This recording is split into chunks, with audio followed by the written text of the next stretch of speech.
This is Tim here from Your Six Studios. Today in this video I'm going to show you how to add the home button to Android tablet so you just don't have this giant line.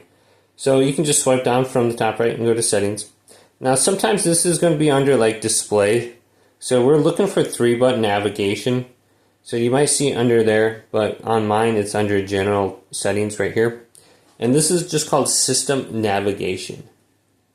We can tap this and I want 3-button navigation turned on.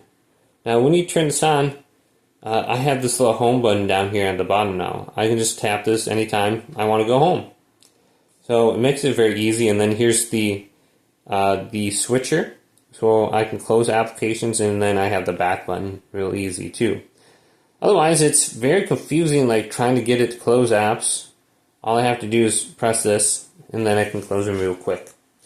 But look for the option, 3-button navigation. Hopefully this video did indeed help you out.